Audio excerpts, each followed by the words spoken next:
मेरा पहला mains fail हो गया। अब हुआ ये कि पापा ने जब ये सुना, तो पापा को एक गहरा सदमा लगा। पापा थोड़े-से डिप्रेशन में जाने लग गए उस टाइम पीरियड में। तो मुझे बड़ा झटका सा लगा कि अब क्या होगा? तो उस समय पे लोग ताने देते, मैं छाता लेके जाता था तो कहते थे कि देखो कलेक्टर साहब के पिताजी जा रहे हैं, और मेरी जो छाता था वो थोड़ा मतलब टूटा हुआ था। जब बालक का रिजल्ट आया 2022 की पीएससी का जब रिजल्ट आया, जो लोग ताने देते थे वही माला लेके आए और उन्होंने माला पहनाई और कहा कि हमने तो पहले ही कहा था आपको कि आपका बेटा बिल्कुल बनेगा।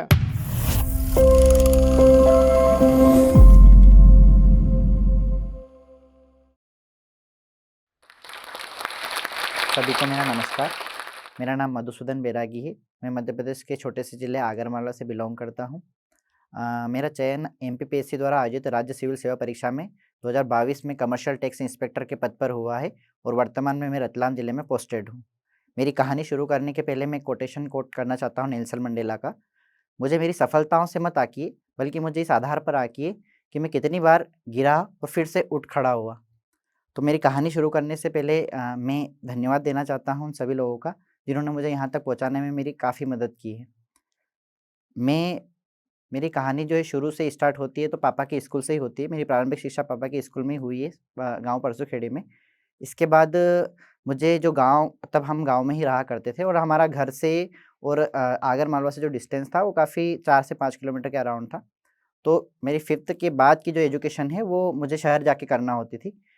और शुरू से मेरा पढ़ाई में रुझान नहीं था, लेकिन वो पापा के डर की वजह से मैं कहीं न कहीं ये कि मुझे पढ़ना ज़रूरी हो गया था।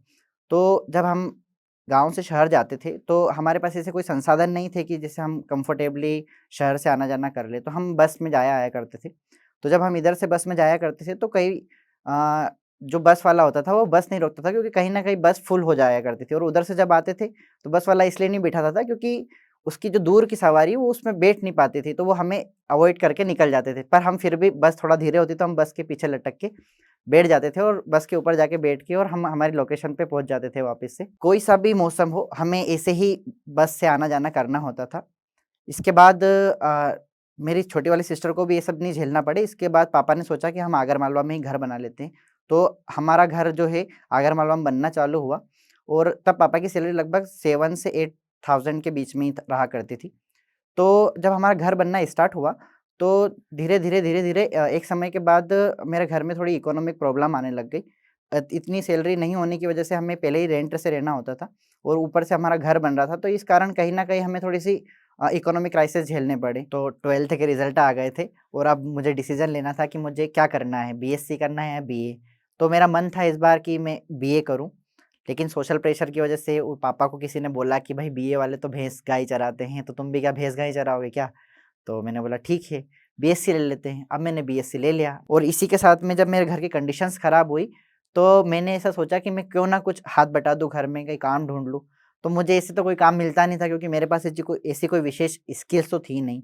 तो मैंने आगर मालवा में जिला अस्पताल बन रहा था, वहाँ पे काम ढूँढा। तो मुझे काम जो मिला वो दीवार पे पेंटिंग करने के अंतर्गत एक वॉल पुट्टी का काम होता है, वो मिला। और मुझे पहले दिन जो काम मिला, ऐसा मिला कि आपको ये जो दीवार है इसको घिसाई करना है अच्छे से। जो बालू रहती है उसके जो कंकड़ उभरे-उभरे होते हैं उनको साफ करना है अच्छे से। तो मुझे पहली बार वो हाथ में वो पकड़ाया लोहे का फतरा कि ये सब सारा सफाई करना है आपको। मुझे एक कमरे का ठेकेदार ने बोला कि ये कमरा करना है। तो मैंने अपना जॉब का पहला दिन था, मैं उसे मान के चल रहा था कि जीवन में ये पहली बार जॉब कर रहा है, तो मैंने गहन निष्ठा के साथ में अपना काम किया। जब मैंने दीवार को घिसा तो दीवार तो ठीक-ठाक घिसा रही थी, उसके साथ मेरी उँगलियाँ भी घिस गई, मेरी उँगलियों से ब्लड आना चालू हुआ। मुझे पहली बार ऐसा एहसास हुआ कि ऐसे काम भी होते हैं और ये कितने भयावह है कि आप पहली बार निकले और ये सब करना पड़ रहा है आपको। मेरे को काफ़ी टेंशन हुई कि कैसे होगा? मैं जब घर गया तो मैंने मम्मी को बताया कि आज ऐसा-ऐसा हुआ है, तो मम्मी बोले कि तेरे हाथ जोड़ लूँ, काम-वाम मत करे, हम सब मैनेज कर लेंगे। पर मेरे को पता था कि मेरे घर की कंडीशंस ऐसी है, तो मैंने सोचा कि नहीं मैं करूँगा। तो लगभग मैं ऐसे काम कर रहा ₹200 पर डे के हिसाब से यही काम। और इस बीच में एक दिन क्या हुआ कि हमारा ठेकेदार जिनसे भी बात करता था ना, गाली दे के बात करता था, बदतमीज़ी से बात करता था। तो मुझे ये चीज़ बहुत बुरी लगती थी, क्योंकि मैंने कभी ये चीज़ फेस के करा ही नहीं जीवन में कि किसी से बदतमीज़ी से बात भी की जा सकती है। तो एक दिन क्या हुआ कि ये सब देखते-देखते मुझे अब आदत हो गई थी कि ठीक है, ये ठेकेदार है, ये सब बोलेगा ही सही, सबको सुनना ही है। मैं भी सुनता ही था। अब एक दिन क्या हुआ कि जो अस्पताल जिला अस्पताल जो बन रहा था, उसके जो मुख्य इंजीनियर साहब थे, वो निरीक्षण पे आए। जब वो निरीक्षण पे आए तो उनके आस-पास 4 लोग सर-सर करते-करते आगे-पीछे घूम रहे हैं उनके, और वो हमारे पास में आके एक व्यक्ति से बोले कि यहाँ काम कैसा चल रहा है? बढ़िया चल रहा है। आप कैसे मैनेज कर रहे हो इस चीज़ को? यहाँ कैसे मैनेज हो रहा है? कोई दिक्कत-विक्कत तो नहीं आ रही? तो मुझे ऐसा लगा कि यार ये इतना बड़ा व्यक्ति हो के कितने अच्छे से बात कर सकता है। तो क्यों ना ये ठेकेदार इससे बात कर ले, क्यों ना हर व्यक्ति ऐसे बात कर ले अपने सबऑर्डिनेट से, तो चीज़ें कितनी अच्छी हो जाएँ। तो मुझे ऐसा लगा कि यार मैं कहीं जाऊँ बड़ी जगह पे, मैं सिविल सर्वेंट बनूँ, और मैं जब किसी कार्यालय में जाऊँ तो मैं हमेशा नीचे के व्यक्ति का सम्मान करूँ। इसलिए नहीं कि उसके पास कम पैसा है तो मैं उससे बदतमीज़ी से बात करूँ। लगभग 5-6 महीने काम करते-करते मुझे एहसास हुआ कि यार मुझे दूसरी जॉब पे शिफ्ट कर लेना चाहिए, क्योंकि ये काम मुझसे हो नहीं रहा है, और होने नहीं से ज़्यादा तो मुझे इस बात की दिक्कत है कि यहाँ के लोग मतलब बहुत बदतमीज़ से बिहेवियर करते हैं। अगर आप कितना ही अच्छा काम कर लो, आपको एप्रिशिएट तो मिलना नहीं है, और ऊपर से आपको 2-4 गाली सुनने को मिल जाएगी। ठीक-ठाक मेरे साथ भी वही चीज़ें हो रही थी। तो मैंने सोचा कि मैं एक ऐसा काम ढूँढ लेता हूँ जहाँ थोड़ा सम्मान मिल जाए, या कुछ लाइक ऐसे तो ट्रीट नहीं करे कि आपको गाली पड़ रही हो। तो मैंने मेरे एक भैया से बोला कि यार मेरे लिए कोई ऐसा काम ढूँढ देना। चूँकि अब मुझे यहाँ तो ₹200 पर डे के हिसाब से पैसे मिल रहे थे, जो मैं वॉल पुट्टी का काम कर रहा था इसमें। तो मैंने उनको बोला तो उन्होंने बोला कि बेटा इतने पैसे तो नहीं मिलेंगे तुझे कहीं पे। तो उन्होंने बोला कि ₹3000 महीने के मिलेंगे, अगर करना हो तो आ जाना। तो अब मैंने सोचा कि ठीक है, अगर 3000 भी मिल रहे हैं तो घर का किराना तो आ जाएगा इतने में, इतना तो हाथ बटा ही दूँगा मैं घर में। तो मैंने ₹3000 में हाँ कर दी और फ़ोटोशॉप की दुकान पे काम करने चला गया। और फ़ोटोशॉप की दुकान पे मैं काम कर रहा तो वहाँ कोई भी आता तो वो भी ऐसे ही बोलता, "जा रे ये कर ले, जा रे तू वो कर ले, ऐसा कर ले, वैसा कर ले।" मतलब कोई ऐसा लगता था कि यार अपना तो कोई वजूद ही नहीं है, अपन तो कुछ है ही नहीं। तो मैंने सोचा कि यार मैं तो तैयारी करूँगा, कुछ अच्छा बनूँगा, और मैं इस चीज़ का हमेशा जीवन में ध्यान रखूँगा कि मैं किसी व्यक्ति से बदतमीज़ी से बात नहीं करूँगा। तो मैंने पापा को जाके बोला कि पापा मुझे तैयारी करना है और सिविल सर्विस की तैयारी करना है। तो पापा बोले कि इतने तो अपने पैसे हैं नहीं अपने पास कि अपन तैयारी कर लें, और बाहर की जो कोचिंग फ़ीस होती है वो 1.5 लाख 2 लाख रुपए के आस-पास होगी। पापा ने तलाश भी करी किसी से फ़ीस वगैरह की, तो पता चला कि 2 ढाई लाख रुपए भरना पड़ेंगे आपको तैयारी करने के लिए। तो मैंने बोला पापा भले ही मैं जॉब के साथ पढ़ लूँगा, मैं कैसे भी कर लूँगा, लेकिन मुझे तैयारी करना है और मुझे जाना है बाहर इंदौर। इसी बीच क्या हुआ कि 2-3 दिन हुए इस बात को कहे ने, और मेरा बीएससी का रिज़ल्ट आता है जिसमें मैं पूरी तरीके से फ़ेल हो गया। तो मुझे ऐसा लगा कि अब सब खत्म हो गया फिर से। जो सोचा था कि मैं तैयारी करने जाऊँ, निकलूँ, तो मेरे मन में खुद पे ही मैं शंका करने लग गया कि मेरा सिलेक्शन होगा कि भी नहीं होगा, मैं तो बीएससी में फ़ेल हो गया। पापा को भी शंका हुई कि ये तो यहीं फ़ेल हो गया, सभी को लगा कि यहीं फ़ेल हो गया, क्या करेगा ये? तो मुझे लगा कि मेरे मन में एक चीज़ आई कि मैं करूँगा और मैं कर जाऊँगा, और मैं भले ही बीएससी फ़ेल हो गया हूँ, मैं फिर भी कर जाऊँगा। मेरे मन में ये चीज़ थी, क्योंकि मैंने ऐसी कई चीज़ें देखी है जहाँ लोग फ़ेल होके वापस से उठे और बहुत अच्छे रिज़ल्ट लेके आए। तो मैं भी ला सकता हूँ, मैं क्यों नहीं ला सकता? तो मैं फिर इंदौर जाने के लिए पापा को बोला, तो पापा ने बोला कि मैं तेरे को ज़्यादा से ज़्यादा ₹2500 महीना भेज सकता हूँ, तेरे को उसमें सारा मैनेज करना है। तो मैंने बोला हाँ, मैं कर लूँगा। मैं इंदौर गया, और अब चूँकि मैं बीएससी फ़ेल हो चुका था और अब मैंने मन बना लिया था कि अब मैं बीए लूँगा, तो मैंने प्राइवेट बीए के रूप में एनरोल किया, और मैंने बीए के साथ में फिर अपनी तैयारी शुरू करी, और उसी कोचिंग में जहाँ फ्री कोचिंग थी वहाँ पे एडमिशन लिया। और इसी बीच जो मेरे पापा खर्च भेजते थे मुझे ₹2500 महीना, तो मैं उसको ऐसे मैनेज करता था कि उसमें से भी कुछ सेविंग्स कर लेता था। क्योंकि मुझे नहीं पता था कि आगे क्या होगा, तो मुझे लगता था कि नेक्स्ट मंथ के लिए अगर अब मैं थोड़ी-सी सेविंग बचा लूँगा तो मेरे खर्च पूरे हो जाएँगे। तो मैं लगभग हम 3 लोग रूममेट्स रहते थे, ₹2000 महीने के रूम में, तो लगभग हम तीनों को ₹650 महीना पड़ता था, तो रूम का बढ़िया बढ़िया मैनेज हो जाता था। इसी के साथ में साईं मंदिर ट्रस्ट करके इंदौर में चलती है छतरी बाग में, वहाँ पर ₹300 नाम मात्र के शुल्क में जो स्टूडेंट्स आते हैं बाहर से, उनके लिए एक टाइम के खाने की व्यवस्था थी। तो प्रभु कृपा से मेरा वहाँ का खाना भी एक टाइम का अरेंज हो गया। मेरी फ्री की कोचिंग हो गई, एक टाइम का खाना अरेंज हो गया, और शाम को हम खाना बना लेते थे। और 6-7 महीने पढ़ने के बाद मुझे ऐसा लगा कि मुझे सेल्फ प्रिपरेशन भी करना पड़ेगी। तो मैंने सोचा कि अब मैं सेल्फ प्रिपरेशन कैसे करूँ? मेरे पास इतने संसाधन थे नहीं, तो मैंने सोचा कि मैं यूट्यूब से पढ़ाई चालू करता हूँ। फिर 2021 का मेरा पहला प्रयास आया। मेरा पहले प्रयास में मेरा प्रीलिम्स से क्वालीफाइड हुआ। मैं बहुत खुश हुआ कि मेरे पहले पहले प्रयास में मेरा प्रीलिम्स से क्वालीफाइड हो गया। मेंस लिखते-लिखते मुझे ये आभास हो गया था कि मेरा तीसरा मतलब जो पेपर खराब गया है, उसकी वजह से मेरा मेंस से क्वालीफाइड नहीं होगा। ये बात मैंने पापा को बताई तीसरे पेपर में कि पापा मेरा मेंस क्वालीफाइड नहीं हो रहा है इस बार। तो पापा को बड़ा दुःख हुआ, लेकिन पापा सोच रहे थे कि शायद रिज़ल्ट में ये पास हो जाए। तो कुछ ऐसा ही हुआ जैसी मेरी शंकाएँ थी कि मैं फेल होऊँगा पहला मेंस, तो मेरा पहला मेंस फेल हो गया। पापा ने जब ये सुना, तो पापा को एक गहरा सदमा लगा कि ये मेंस फेल हो गया। और पापा को जब ये सदमा लगा तो शायद उन्होंने ये प्रिडिक्ट करा होगा कि इसके ऊपर 4 साल में जो पैसा लगाया उसका कोई रिज़ल्ट नहीं आ रहा है, और घर में सब ये चीज़ें चल रही है, क्योंकि पापा की सैलरी बहुत कम थी। तो अब हुआ ये कि पापा थोड़े-से डिप्रेशन में जाने लग गए उस टाइम पीरियड में, और पापा डिप्रेशन में इस लेवल पे जाने लग गए कि एक समय तो ऐसा आया कि उनका 1 मंथ में 13 किलो वेट लॉस हुआ। मतलब वो खाना छोड़ दिया उन्होंने पूरी तरीके से, बस दिन भर वो इसी सोच में थे कि आगे क्या होगा घर का। मुझे पहली बार मेरे पापा को मैंने इतना हताश देखा कि मैंने जीवन में कभी भी ऐसा नहीं देखा था। मैंने पहली बार ऐसा फेस किया कि क्या होगा घर का आगे। तो मैंने पापा को हमेशा जब मैं रात को बात करता था तो पापा को बोलता था कि पापा सब ठीक हो जाएगा, सब ठीक हो जाएगा, सब ठीक कर लेंगे। और मन-मन में तो मेरे भी चलता था कि पता नहीं क्या होगा, पर पापा को तो एक दिलासा देना ही होता था कि सब ठीक हो जाएगा।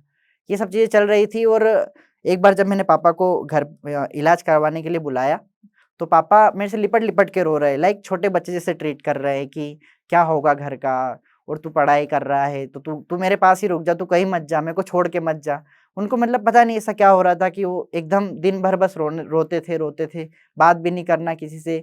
जो स्कूल से इनकम आ रही थी वो भी लगभग अब बंद सी हो गई थी क्योंकि पापा लगभग 4 से 5 महीने स्कूल जाना ही बंद कर दिया उस फेज़ में। मम्मी काफ़ी डर गई थी कि घर का क्या होगा क्योंकि एक व्यक्ति जो कमा रहा था वो भी अब बंद हो गई वो चीज़ें। तो मुझे बड़ा झटका सा लगा कि अब क्या होगा? तो मैंने सोचा कि क्यों ना मैं जॉब के साथ में आगे की पढ़ाई शुरू करूँ। तो मैंने मेरे रूममेट जो थे वो सिक्योरिटी गार्ड की नौकरी करते थे कमल सिंह जी। मैंने उनको बोला कि यार मेरी भी कोई सी ऐसी जॉब लगवा दो यार कि मैं पढ़ाई दोनों चीज़ें साथ में मैनेज कर लूँ। तो उन्होंने मेरे को स्पष्ट मना करा कि नहीं तुम पढ़ो, मैं तुमको पैसे दे दूँगा जितने तुमको चाहिए। पर मैंने उनको बोला नहीं मुझे इतने नहीं चाहिए, मुझे घर भेजने भी पड़ेंगे पैसे क्योंकि मेरे घर की कंडीशंस बहुत ज़्यादा खराब हुई। इसलिए मैंने उनको बोला तो उन्होंने मेरी कहीं सिक्योरिटी गार्ड की नौकरी लगवाई। हालाँकि वो जो जॉब थी मेरे जो लोकेशन थी कमरे की उससे लगभग 12 किलोमीटर दूर थी और मुझे साइकिल से जाना होता था। शुरू के 2 महीने लगभग मैं साइकिल से गया। जब मैं पहले दिन जॉब पे गया तो मेरा एक्सीडेंट हो गया। तो मेरा एक्सीडेंट हुआ और मुझे रात के 11 बजे पहुँचना था। मैं पहुँचा नहीं समय से और मेरा एक्सीडेंट हुआ क्योंकि मेरे हाथ में मोबाइल था और मैं एक हाथ से साइकिल चला रहा था। उधर से 3 लोग आए, उन्होंने मुझे ब्रेक किया और मेरे को ऐसे ही पूरा मतलब मेरे हाथ में मोबाइल था, तो मोबाइल का जो ग्लास होता है, उसके सारे काँच के टुकड़े मेरे हाथ में आके घुस गए। तो उँगलियों में सारे काँच के टुकड़े लग गए। बहुत काफ़ी ब्लीडिंग भी हो रही थी हाथ में। इसके बावजूद भी मैं अपनी जॉब पे मुझे जाना था, तो मैं गया। वहाँ पे एक और सिक्योरिटी गार्ड था, मैंने उससे बोला कि फर्स्ट एड बॉक्स होगा यहाँ पे, मुझे दे दो और मेरी पट्टी कर दो। तो उन्होंने बोला, "भाई मुझसे नहीं होगा क्योंकि जो तुम्हारी कंडीशन हो रही है, वो ज़्यादा ऐसी हो रही है कि तुम घर चले जाओ।" पर मुझे कैसे घर चला जाऊँ? मेरे पास जो इतनी सारी ज़िम्मेदारियाँ थी, मैं कैसे घर चला जाऊँ? मैं सोचता था कि नहीं मुझे करनी है ये जॉब, तो मैंने खुद ने फर्स्ट एड बॉक्स लिया, मैं खुद गया, मेरे हाथों से मैंने कैंची ले के सारे काँच के टुकड़े निकाले और मेरे मन में बस यही चीज़ें चल रही थी कि क्या होगा अगर सिलेक्शन हुआ या नहीं हुआ तो। अब जब मैं गार्ड की नौकरी कर रहा तो रात में मैं गार्ड की नौकरी करता था और रात में ही मैं पढ़ाई कर लेता था क्योंकि उस कंपनी में रात की शिफ्ट नहीं थी। सब सिर्फ़ हम 2 गार्ड को बैठना होता था, तो मैं रात में वहाँ पे पढ़ लेता था। 4 से 5 घंटे में पढ़ लेता था रात में वहाँ पे और थोड़ी देर हम मतलब निगरानी के रूप में खाली हमको वहाँ पे बैठना ही होता था कि आप सीसीटीवी में सामने आप 2 लोग बैठे हो।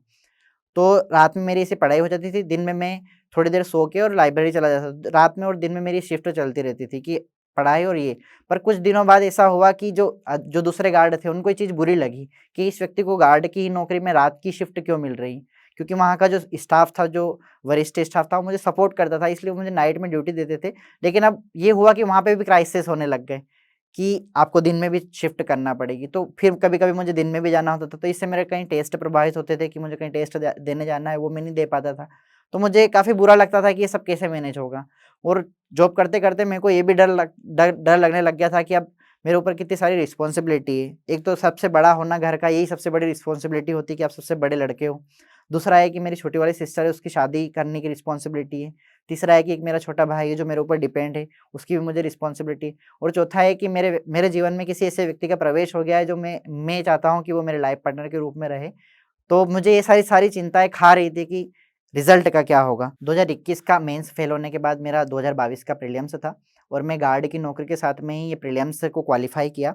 उसके बाद मैंने आगे की जो तैयारी है वो मेंस को मैंने इस बार सोचा कि मेरा पिछला मेंस से बहुत अच्छे से मेंस लिखूँ मैं, इस बार धूम-धाम से तैयारी करनी है क्योंकि इस बार निकलना बहुत ज़रूरी है। तो मैंने तैयारी करी अपनी शिद्दत के साथ में और प्रभु कृपा से हुआ भी ऐसा कि मेरी गार्ड की नौकरी के 4-5 महीने के साथ मेंस बहुत अच्छे से लिखने के बाद में मेरा रिज़ल्ट आता है मेंस का कि इस बार फाइनली मेरा इंटरव्यू कॉल आ गया है। मैं बहुत खुश हुआ और इस खुश होने के साथ में सबसे बड़ी चीज़ तो ये हुई कि मेरे पापा फिर से मूव ऑन करने लग गए, वो ठीक होने लग गए। मुझे सबसे ज़्यादा खुशी इस चीज़ की हुई कि मेरे घर में मेरे पिताजी ठीक होने लग गए हैं। और अब इस बीच में जब मैंने मेंस लिख लिया है, मेरा इंटरव्यू होना है, तो अब 28 नवंबर के दिन मेरा इंटरव्यू था और फाइनल इंटरव्यू में मुझसे ये सवाल पूछा गया माननीय मेहरा सर के द्वारा कि आप जॉब के साथ में पढ़ाई को कैसे मैनेज कर रहे हो? तो मैंने बताया उनको कि सर मैं नाइट में पढ़ लेता हूँ, दिन में सो जाता हूँ या फिर सर शिफ्ट भी चेंज होती है तो मैं मैनेज कर लेता हूँ। तो उनको ये चीज़ बहुत अच्छी लगी। उन्होंने 2-4 चीज़ें कुछ ऐसी ही पूछी और मेरा इंटरव्यू लगभग समाप्त हो गया था।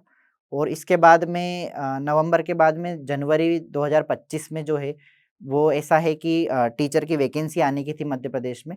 और अब चूँकि मुझे इंटरव्यू देने के बाद ये आभास हो रहा था कि पता नहीं कि फाइनल सिलेक्शन होगा या नहीं होगा। मुझे इस बात का डर था कि अगर नहीं हुआ तो अपने को कुछ ना कुछ आधार तो चाहिए होता है। तो मैंने सोचा कि एक काम करता हूँ, मेरी चूँकि डीएलएड हो चुकी है, तो मैं डीएलएड के बेस पे टीचर का फ़ॉर्म डाल दूँगा, तो मैं टीचर बन जाऊँगा। तो मैंने ऐसा सोचा और 18 जनवरी का वो दिन था जिस दिन टीचर का नोटिफ़िकेशन आता है कि टीचर की वैकेंसी आई है और ये उसका सिलेबस है। तो मैंने वो सिलेबस निकाला, प्रिंट करवाया, टेबल पे लगाया और मैं उसको ध्यान से पढ़ रहा हूँ एक-एक चीज़ें कि कौन-कौन सी चीज़ें मुझे पढ़ना है, कौन-कौन सी चीज़ें मुझे पढ़ना है। क्योंकि मुझे ऐसा लग रहा था कि पता नहीं 2022 के रिज़ल्ट से तो इतनी अपेक्षाएँ नहीं हैं, फिर से 23 का मेंस लिखेंगे, 24 का मेंस लिखेंगे, 23-24 में बहुत अच्छा करके लाएँगे, ये मैंने सोच लिया था।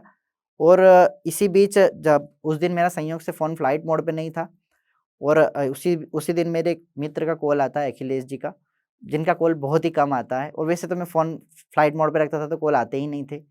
अब उस दिन उनका कॉल आया, मैंने लाइब्रेरी में फ़ोन उठाया और मैं धीरे-धीरे करके आगे बढ़ा तो उनने मेरे मेरे मुझे फ़ोन पे बोला कि बधाई हो कमर्शियल टैक्स इंस्पेक्टर साहब। तो मुझे ठीक से आवाज़ नहीं आई तो मैंने बोला कि मैं बाहर जाके बात करता हूँ। तो उन्होंने बताया कि बधाई हो कमर्शियल टैक्स इंस्पेक्टर साहब, आप फाइनली सिलेक्ट हो गए हो। तो मेरी खुशी का ठिकाना नहीं था, मानो मेरे पैरों तले ज़मीन खिसक गई हो, मैं इतना खुश हुआ। मैंने पापा को बताया, तो मैं पापा को बताने गया तो मेरे पास रिचार्ज नहीं था क्योंकि मैं रिचार्ज करवाता ही नहीं था उस समय पे। तो फिर मैंने किसी से बोला कि मेरा रिचार्ज कर दो, मुझे घर बताना है कि मेरा सिलेक्शन हो गया है। फिर मैंने किसी के थ्रू रिचार्ज करवाया, फिर घर बताया तो घर वाले बहुत खुश हुए और वो 18 जनवरी 2025 का दिन था, जिसमें मेरा दूसरे प्रयास में ही 24 वर्ष की आयु में सिलेक्शन हो गया और मेरे वो दिन जो था उसने मेरी आज पूरी दुनिया पलट दी कि जो चीज़ें मैंने सोची ही नहीं थी, वो सारी चीज़ें आज मुझे मिल रही है।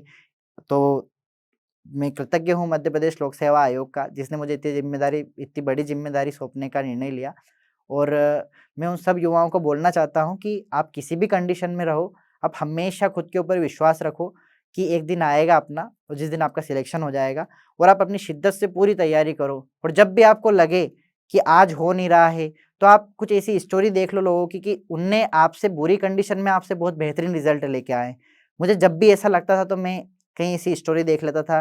तो जैसे मैंने जोश टॉक की स्टोरी देखी, सविता प्रधान करके एक मैडम की स्टोरी देखी, तो मुझे उससे लगा कि लोगों ने कितनी बुरी कंडीशन में कितने शानदार रिज़ल्ट लेके आए हैं, तो मैं क्यों नहीं कर सकता? ये चीज़ हमेशा आपको मोटिवेट करेगी। दोस्तों, ये जो मेरी यात्रा रही है, ये सिर्फ़ मेरे अकेले की संघर्ष की यात्रा नहीं रही है, क्योंकि मुझे ऐसा लगता है कि व्यक्ति से ज़्यादा उसका परिवार संघर्ष करता है और इसी यात्रा के मेरे असली हीरो जो हैं, वो मेरे पापा हैं। वो खुद उनकी ज़ुबानी बताना चाहते हैं कि वो कैसा रिएक्ट करते हैं इस सफलता पे। आइए पापा।